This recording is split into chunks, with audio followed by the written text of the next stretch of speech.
Hey, you know that scene in Attack on Titan where they used missiles to blow up the armored Titan's face?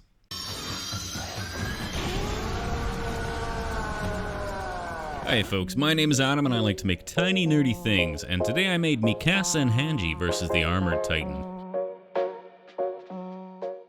As always, I need a skeleton upon which to make my mighty Titan, but I haven't got any heavy gauge wire, so I'll coil a couple lengths together to give it a little bit more rigidity. I also know that I want my Titan to stand at roughly 25 centimeters in height, so I printed out an armature scale to make sure that my proportions are proportional. Now, if the Titans scare you, just remember that underneath all that muscle is a dainty lady skeleton. And then it's just a case of getting my pose in position and bulking up the body. So a layer of foil saves on material, then through the magic of editing, I'll cover the entire body in a thin layer of clay.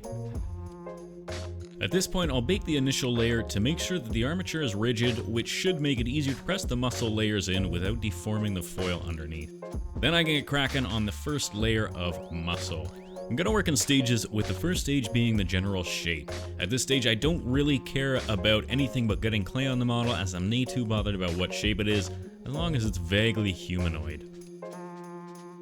Once that initial base is in place, I'll start refining the larger muscle groups. A lot of this model will be covered in armor plates, but it's easier to just make the entire body first and then add the plates over top. Or, I mean, at least I think it is. I've not made a control to compare my experience against, so I'm just going based on the fact that this seemed to work out halfway decent for me. Now herein lies my first mistake with the musculature. I gave him a normal amount of abs. Rookie Titan mistake: when they were designing the bodies of the Titan, someone must have turned to Isayama and said, "How many abs do you want?" And he just said, "Yes."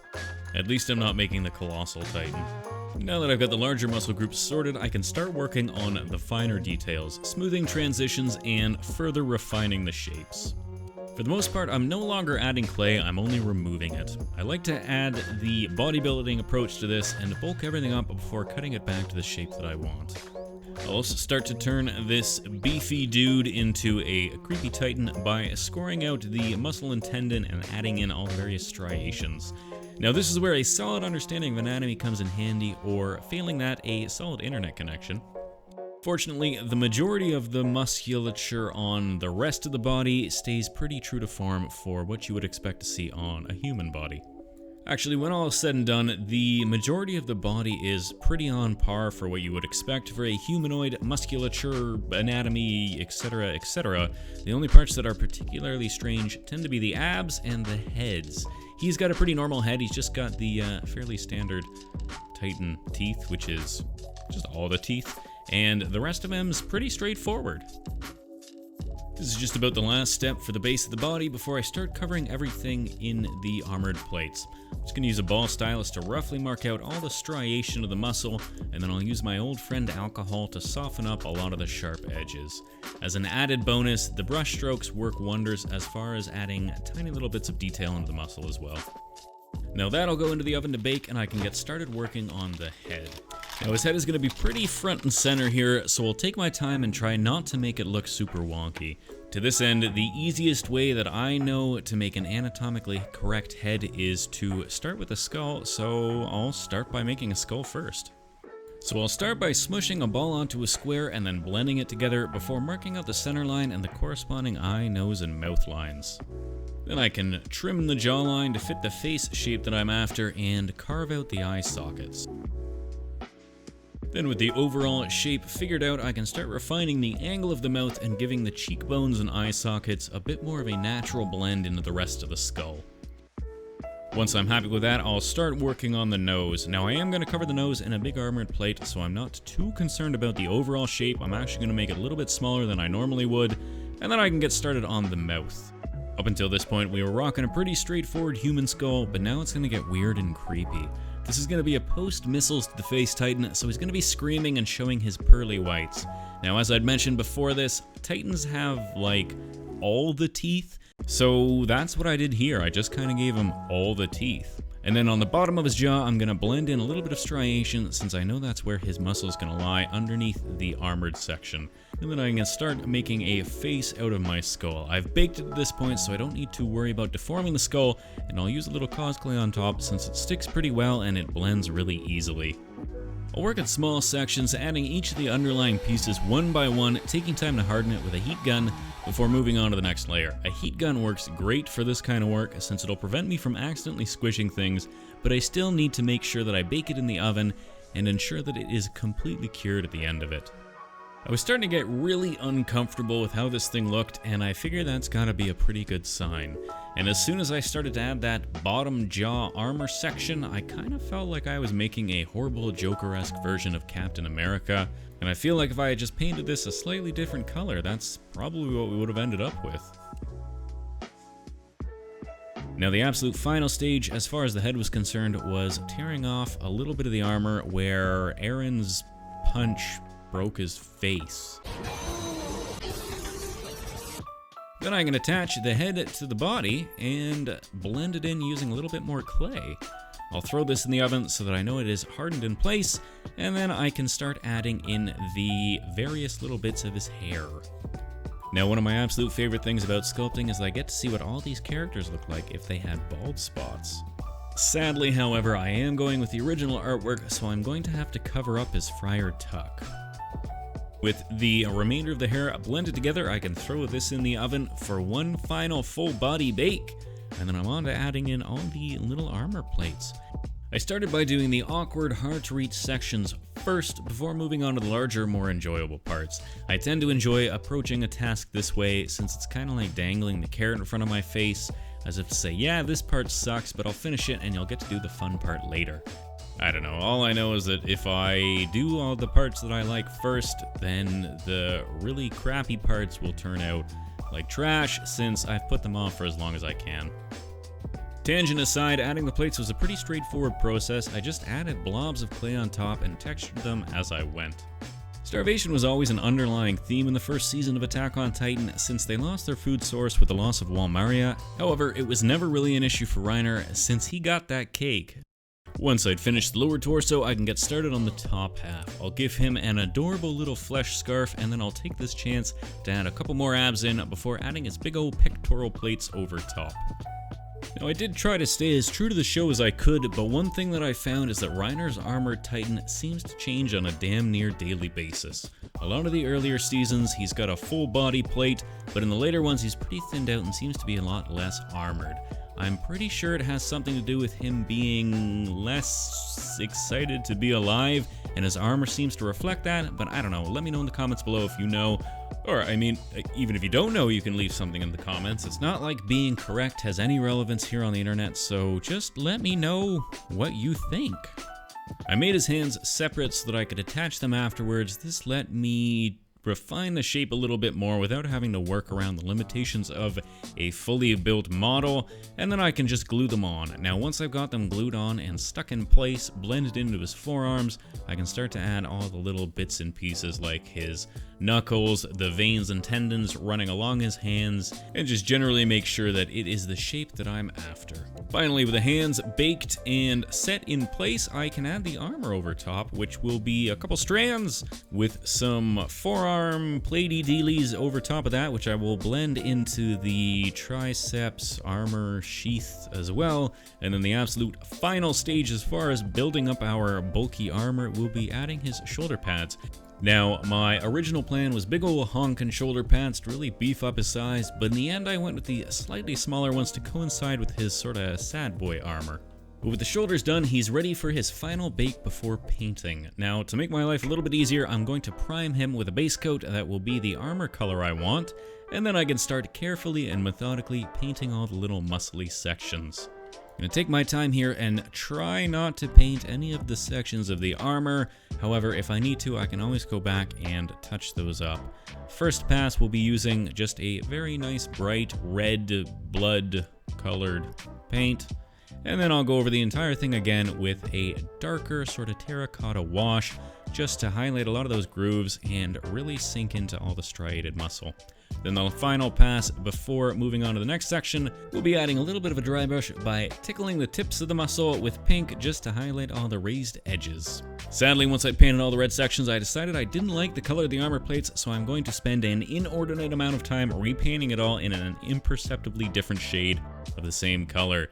Then I will use a little bit of black wash to highlight all the sections and creaks and cracks in the armor, which I will apply over the top of everything before wiping it off using a cloth just to remove the surface coloration so that I've only got the black and the cracks.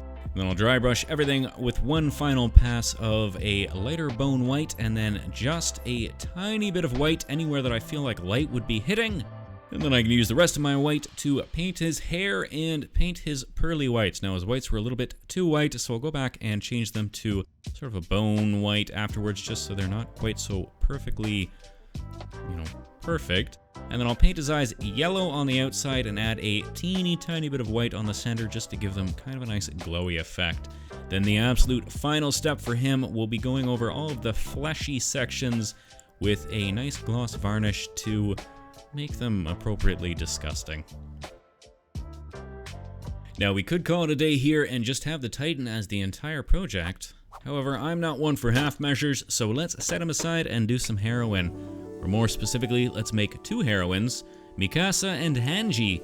Now obviously, Mikasa is going to have sort of a graceful flying off the screen style pose, and Hange's going to have more of a T-pose, sort of surprised, blown off the screen in utter shock pose.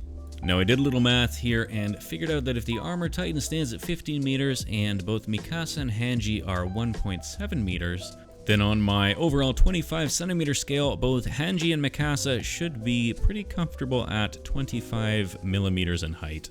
Full disclosure, it took me 2 attempts to do this because the first time I did the math, I ended up with them being like 1.2 centimeters tall, so half the height, and I don't know how I ended up there, but I don't math so good, so the fact that I got here at all is a bit of a win for me. At any rate, they're both pretty identical as far as the initial stages are concerned. They're both pretty similar in body shape, so white trousers up to those weird little half-skirt things and into their half jackets. Apparently the army is really big on half-size uniforms, but all the differences are in their accessories and their hair. Namely, Hange has a scout cape and Mikasa has her kinda nasty unwashed red scarf. The hair is where you'll really tell the difference, since Hange has her big voluminous ponytail, while Mikasa is rocking that I'd like to talk to the manager look. Also, Hange wouldn't be Hange without her sweet, sweet goggles.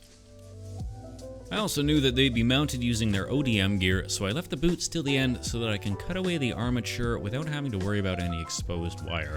Then I can just build the boots on top of the wire and just sort of hanging out the bottom. And then I can add the various accessories. I'm going to make the ODM gear using some floral wire wrapped in clay, which I'll then glue onto the belts of our heroines, and this should hopefully be strong enough to hold them in place, and then I can just paint it black later. I made a couple rectangles of clay and glued some wire on top to act as the sword receptacle and gas canister, and then a couple of straight pieces of wire glued onto the hand will function as the thunder spears. Then they're ready to be primed and ready to be painted. Now, while I'm painting tiny details on tiny sculptures, I'd like to thank the folk that make these videos possible. So a big thank you to my newest patrons, Dr. Beep, James Robinson, Birchbite, Gone Fissing, Slavomir Katkin, Jardal, Guy M. Smythe, Lars, and Zother. Making these tiny nerdy things each week takes a huge amount of time, and your help makes these things possible. If you'd like to help me make more of these silly videos, then subscribe, leave me a comment, hit that like button, and share this video with the world. Of course, you can always check out my Patreon link down below if you'd like to help out that tiny bit more. Otherwise, sit back, relax, and enjoy me struggling to paint a solid layer of green over a cloak with the least pigmented paint I own. Now with all the pieces painted, I can finally add in those tiny cables that run from the ODM gear into their handles. I wanted to wait until the end so that I knew I wouldn't have to paint around them, and all they are is just a little bit of floral wire bent and glued into place. And then of course I need to add a teeny tiny Scout Regiment emblem onto the back, otherwise you'll have no idea who these guys work for. And then the absolute final stage will be painting the cables black. The easiest way to do this is to just use a black primer, since the primer is going to stick to the cable and I don't need to worry about the latex paint peeling off. As far as building a base, I basically decided on a basic base. I'd considered making the facade of some of the ruined buildings beside him, but the few ways that I tried, it just kept the model from being viewed at all angles, so I'm just gonna make a dirty, smashed up road. This foam actually works a treat for adding easy cracks and damage, and by simply bending it, you get some pretty natural looking faults and cracks.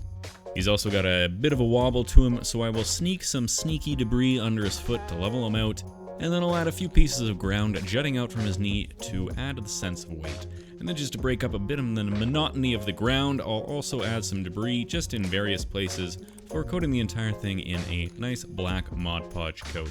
The black Mod Podge will seal everything in place and hold it down since it's essentially a glue, but it'll also act as a bit of a primer for when I come through to paint everything with my gray base coat.